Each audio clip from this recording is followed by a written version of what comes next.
အိဒါဖြတ်လိုက်ရောအိဒါဖြတ်လိုက်ရောပြီးဆုံးတာ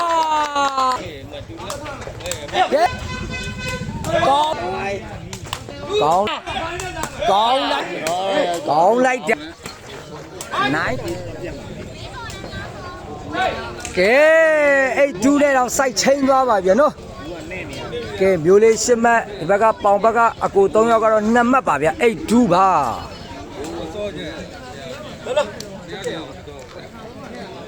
ကဲမှတ်ကတော့အဲ့ဒူးပါဗျ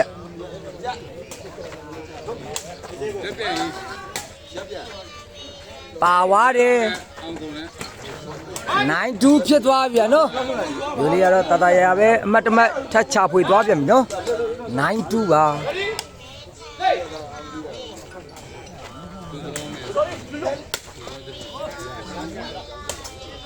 တန်တူဖြစ်သွားပြီဗျာနော်ဟုတ်တယ်ဦးမောင်ကြီးကျွန်တော်တို့ဒီပွဲစဉ်တစ်ပွဲလေးကြည့်ပြီးပြောတာမဟုတ်ဘူးနော်သူခတ်ခဲ့တဲ့ပွဲတွေနေဦးဗျာနော်သူတော့ကောင်းလာတယ်တူတန်းပါဗျာနော်ကဲမျိုးလေး10မှတ်ပေါင်ဘက်က2မှတ်ပါနော်တူတန်းပါအလလာ3တန်းပါကဲပေါင်တပတ်တက်ပါပြီ3တန်းပါ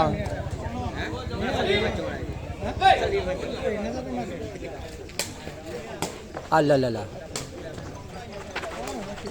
မိပြီ4တန်းဖြစ်သွားပြီနော်မျိုးလေးရိုးထိုးဆိုမစိုးတော့ဘူးလေပေါ်မျိုးတဲ့ရိုးထိုးကြတော့မလွယ်ဘူးလေနော်ဒီဘက်က3ရောက်လည်းဖြစ်သေးတယ် open ထိုးဆိုမလွယ်ဘူးလေနော်မနိုင်နိုင်ပါဘူး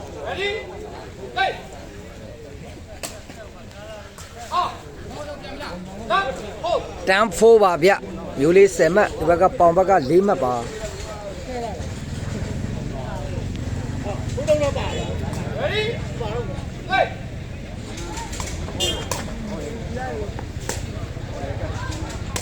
ကောင်းလိုက်တာဗျာ4တန်းပါ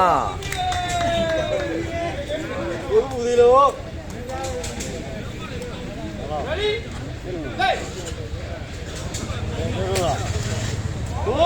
5တန်းဖြစ်သွားပြီဗျာနော်ပေါင်ဘက်ကစားပြီးတစ်လုံးပေါက်သွားပြီဗျာ5တန်းပါ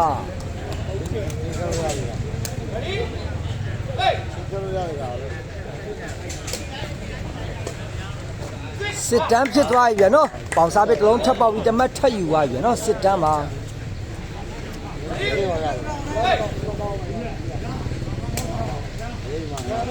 7တန်းဖြစ်သွားပြီဗျာနော်ပေါင်စားပြီးတမတ်ထပ်ယူသွားပြန်ပြီဗျာနော်7တန်းပါ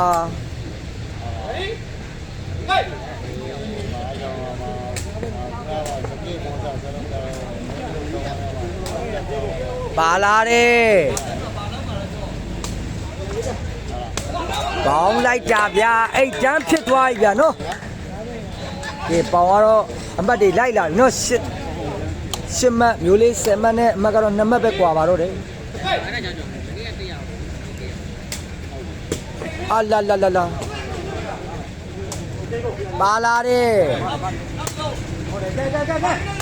9တန်းဖြစ်သွားပြီဗျာနော်ကဲကျွန်တော်ပြောထားသလိုပဲ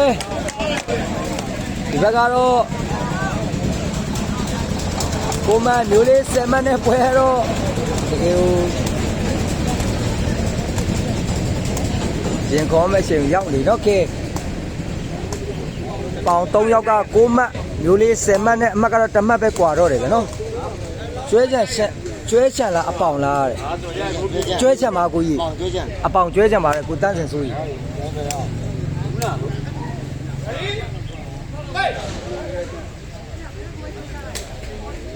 အလာလာလာကောင်းလိုက်တာဗျာတန်းနိုင်ပါဗျ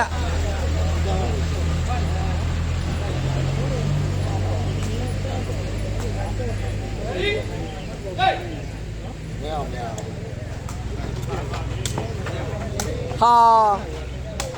မိပြီမိတယ်ပါသွားတယ်ပြန်ပါလာတယ်အလာပါသွားပြန်တယ်ကဲပိုင်မကျော်လိုက်ဖူးဗျာ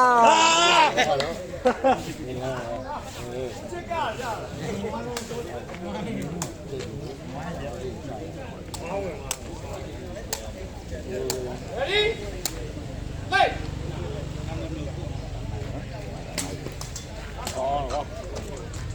ှာကဘောကြအမက်ရပြက်ဟုတ်တယ်တန်းနိုင်ပါဗျာနော်ဟုတ်တယ်မှာကအမက်ရမှာကြည့်ကြကဲမကတော့တန်းနိုင်ပါဗျ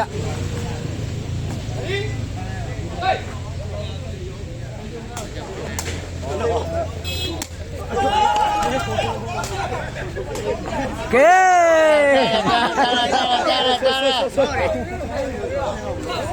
နိုင်တမ်းပါဗျ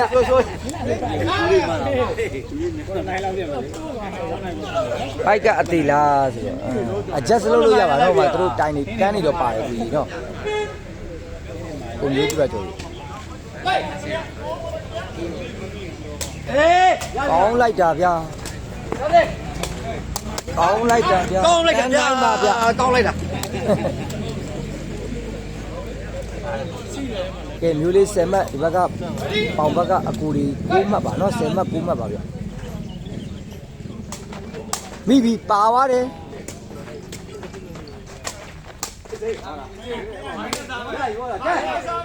ကောင်းလိုက်တာဗျာ9တန်းပါဗျကဲ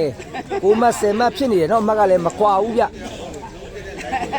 ဒီပွဲစဉ်မျိုးလေးအောင်သားထပ်စားပါလား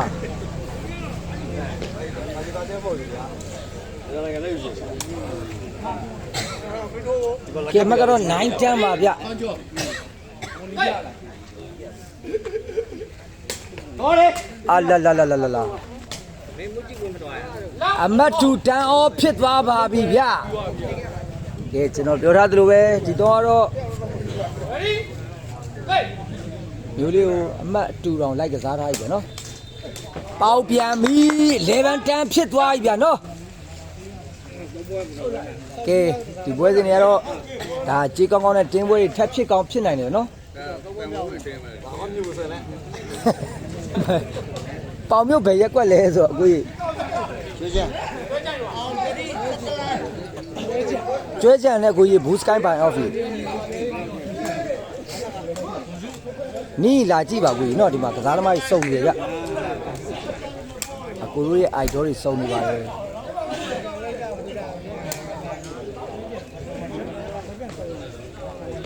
ကျွဲကြံပါတယ်နော်ကိုကြီးကဲမကတော့11တန်းဖြစ်သွားပြီ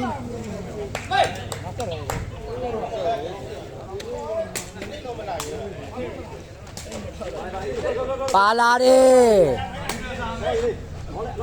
ကောင်းတယ်တွဲတန်းဖြစ်သွားပြီဗျကဲပေါင်ဘက်ကတော့သူတို့ရဲ့စားပစ်တိုက်အားတွေနဲ့အမတ်တွေရှာဖွေပြီးတော့အခုမျိုးလေးကိုတော့အမတ်2မှတ်အသာနဲ့ဥဆောင်လိုက်ပြီဗျတွဲတန်းပါကဲတန်းတွဲပါဗျ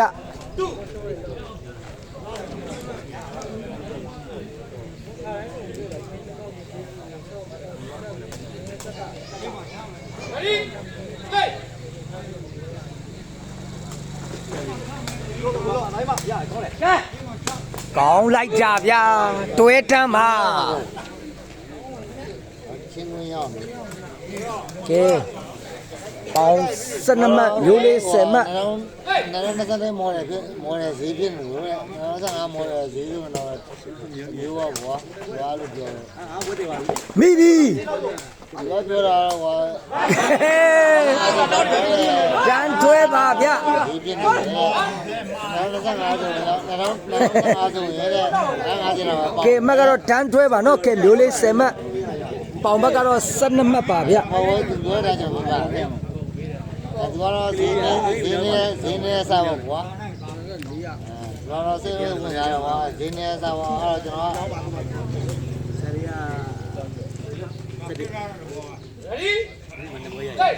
ကျွန်တော်ကျွန်တော်အာလာလာလာကောင်းလိုက်တာဗျာပေါင်ဘက်ကတော့တိုင်မင်မှန်သွားပြီလို့မြင်တယ်နော်ထွဲတန်းပါဗျတုံးတက်ခဲနေထားမျိုးမှာတော့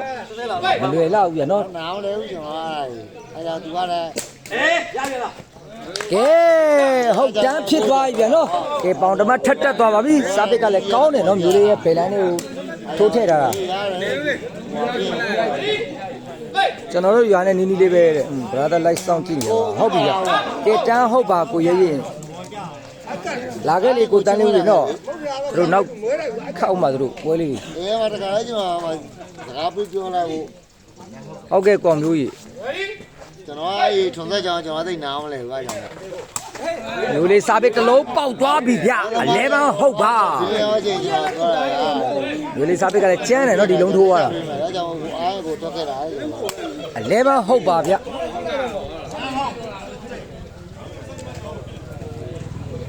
ဟုတ်ကဲ့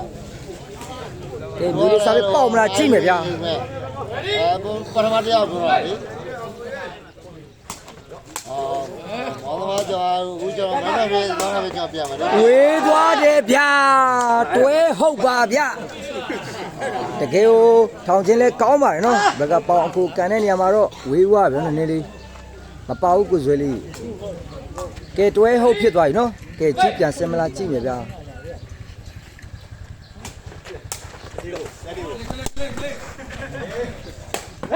ဝေးသွားပြန်ပြီဗျကျူပြန်ဆင်းသွားပါပြီလက်အောပြန်ဆင်းသွားပါပြီဗျ ဟိုကောင်း ဒီတော့ကိုဆရာဂျွန်စောစားပဲကူထိုးနဲ့ကျောင်းဆရာ31ဆိုရမှထင်တယ်ချက်ကောင်း ပါပါတယ်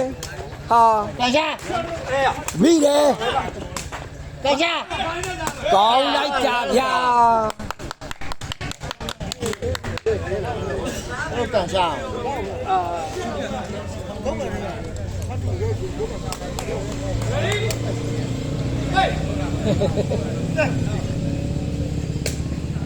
လွတ်လိုက်တယ်ဗျစားပစ်ကလည်းမိပြီမိပြီ 好，也干干。 ကောင်းကောင်းဝမ်းလက်ပါဗျကဲဂျူးစင်မတ်မှာအောင်သားတွေကတော့ဓမ္မအတာနဲ့ဥဆောင်လိုက်ပြီနော်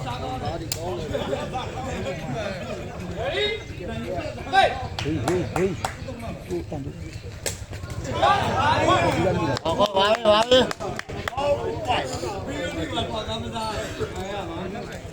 ဟုတ်ကဲ့ကိုဇွဲလေးဟုတ်ပြီအကွေဒါတို့ကမျိုးလေးတို့လာလို့အဲ့ခံခတ်ပြီးတာ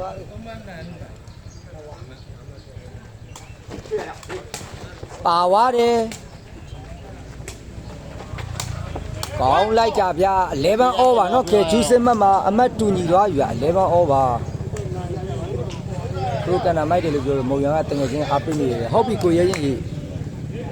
အကိုတို့တငယ်ချင်းတွေပေါင်ပါလဲရှိကြရနော်ကျွန်တော်တို့ပေါင်ပါမရှိဘူးပြတငယ်ချင်းတွေ ကန်ချာ ပါဝါပြန်နေ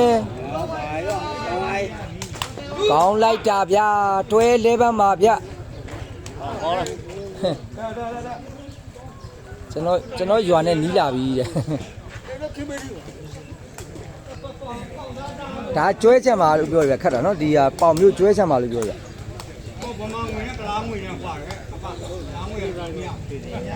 ပြိုင်ပွဲဇင်းကြိုက်မှာနော်ဒီပေါင်နဲ့ဇင်းကြိုက်နဲ့သိမဝေးဘူးဗျနော်ပေါင်မျိုးနေထဲမှာပဲပေါ့ဇင်းကြိုက်ကတော့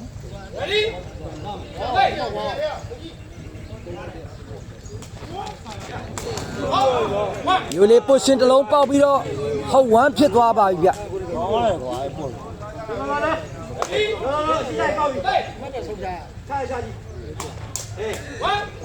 11ဟုတ်ပါဟုတ်ကဲ့ကိုရဲရင်ရေကိုကြီးရနော်11ဟုတ်ပါ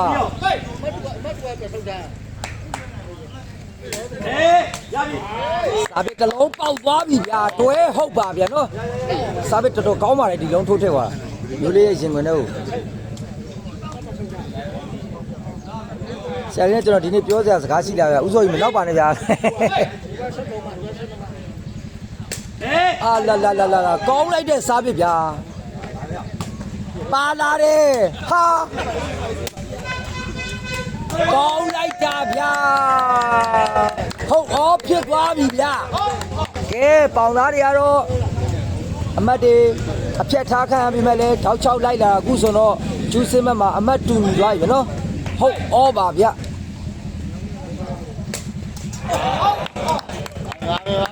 စေးကြိုက်စေရောဖျားရောက်ဘူးတယ်ဟုတ်ကဲ့ Boost Sky by Office ကဲအမတ်ကတော့ဟုတ်ဩပါ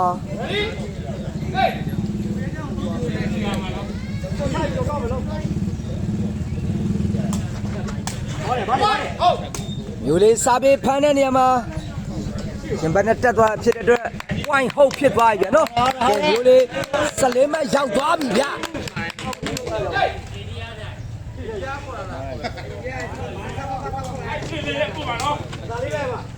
အာလာလာလာကဲဟုတ် point မှာဗျဟုတ် point မှာဗျနော်ကဲပေါင်သားလည်းပေါင်လေးရလည်းကိုကျွန်တော်တို့73မှတ် short တွက်လို့တော့ခံရပါတော့မျိုးလေးဒီတော့ ဘေးမလို့လားအေး ကောင်းလိုက်တာဗျာကဲကဲ point off ဖြစ်သွားပြီဗျာနော်ကဲဂျူစင်မမှာ14မှတ်တူညီသွားပြီနော်ကဲစာပေပေါက်ပြီးတော့အနိုင်ရရှိသွားမလားကြည့်မယ်နော်ဟောကို point off ပါ အေးရရတော့အဲ့ဖမ်းရပြီဖမ်းလာပြီ ကဲ point off ပါလူလေးဟိုပုတ်ရှိတော့နားလည်မှုလွဲသွားတယ်နော်မဟုတ်ရင်တော့ဒီဘက်ကဆယ်မိပြီးတော့အနိုင်ရရှိသွားမှာဗျာနော်အခုတော့2ယောက်နားလည်မှုလွဲသွားတယ်ဗျာကျောင်းဆရာဖတ်မှာတယ်ရာဖြိုးစော်ဟုတ်ပြီဗျာကိုကျောင်းဆရာဖတ်နေရများပါတယ်ကိုကြီးနော်ကျောင်းဆရာတော့ကိုကထိထုတ်ဖတ်နေများပါတယ်ကိုရာဖြိုးစော်နော်ပါတယ်သူတို့ပွဲဆက်နေတယ်နော်ဘေးမှာရှိပါတယ်သူကျောင်းဆရာတွေဆက်မတည့်သေးရလောလောဆယ်